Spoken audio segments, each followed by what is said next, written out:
Praise the Lord. सुबह की प्रार्थना में मैं आप सबको स्वागत करता हूं और आज की मनन के लिए हम देखेंगे व्यवस्था विवरण उसका चैप्टर 11 और वर्स 8 को।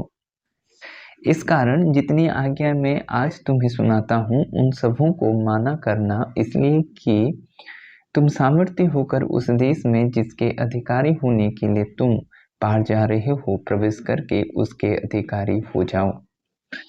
परमेश्वर पिता जब अब्राहम को चुना, अब्राहम को बुलाया, तो अब्राहम ने सब कुछ छोड़कर परमेश्वर पिता की आवाज़ को सुनकर वो चलाया और परमेश्वर पिता उसके साथ वाचा बांधा और कहा, मैं तुम्हें देश दूंगा जो कनान होगा, जो प्रतिज्ञा के देश, और तुम्हारे वंश उस देश का अधिकारी होंगे।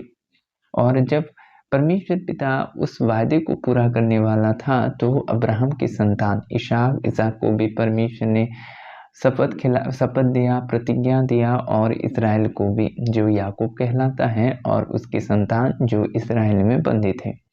और परमेश्वर जब अपनी वादा को पूरा कर रहा है तो जो मूसा के द्वारा इस्राएल को मिस्र से छुड़ा लाया परमेश्वर, उनको बता रहा है कि जो देश को परमेश्वर देने वाला है उस देश में वो कैसे वे सामर्थ्य होंगे, कैसे वे बलवान होंगे। और यहाँ पर जैसे कि हमने वचन को पढ़ा कि इस कारण जितनी आज्ञा मैं आज तुम्हें सुनाता हूँ उन सबों का पालन करना, यानी व्यवस्था को इस्राएल को दिया गया था और परमेश्वर चाहता था कि परमेश्वर की व्यवस्था के अनुसार इस्राएली चले और जो प्रतिज्ञा के देश थे वहाँ पर भी प्रवेश करें और बलपूर्वक रहें।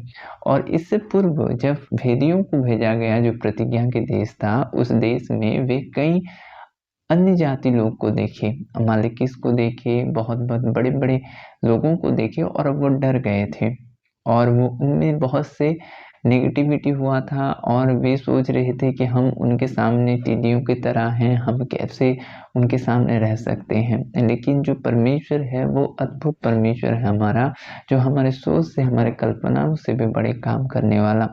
और यहाँ पर परमेश्वर उनको बता रहा है मूसा के द्वारा कि वे कैसे वहाँ पर रहेंगे। और इस वचन के अनुसार अब हमें क्या सीखने को मिलता है?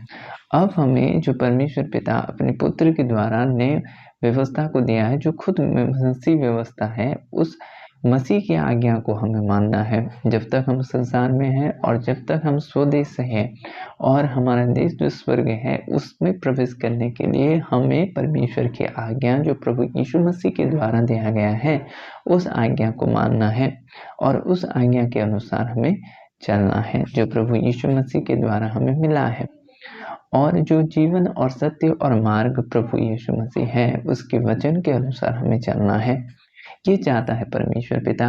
और जो प्रतिज्ञा हमें अब दिया गया है जो प्रभु यीशु मसीह में, वो पूरा होने के लिए हमें प्रभु के वचन पर चलना है।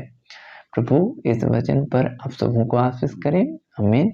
अभी प्रार्थना का समय है, मैं आपके लिए प्रार्थना करूंगा। पिता, मैं आपके लोगों के लिए दुआ करता हूँ खुदावंद। हे प्यारे प्रभु, होने दे खुदा आपके वचन के अनुसार चलने के लिए प्रभु, जो वचन अब हमें मसीह यीशु के द्वारा दिया गया है खुदावंद। हे प्रभु जी, यीशु की हर एक बातों पर चलने के लिए आप अनुग्रह करें प्रभु जी। आपके करीब होने के लिए आपके लोगों को प्रभु आप अनुग्रह करें खुदावंद।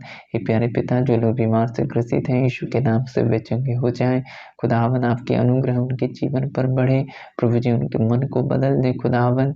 प्रभु जी, हर एक नेगेटिविटी आत्मा यीशु नाज़री के नाम से उनके जीवन से दूर हो जाए। प्यारे पिता, आपके बड़े काम उनके जीवन पर हो खुदावन। बुराई से, पाप से, बंधनों से आज़ाद हो यीशु नाज़री के नाम से। प्यारे प्रभु जी, आपके करीब हो जाएं खुदावन। आपके बड़े काम उनके जीवन पर हो खुदावन।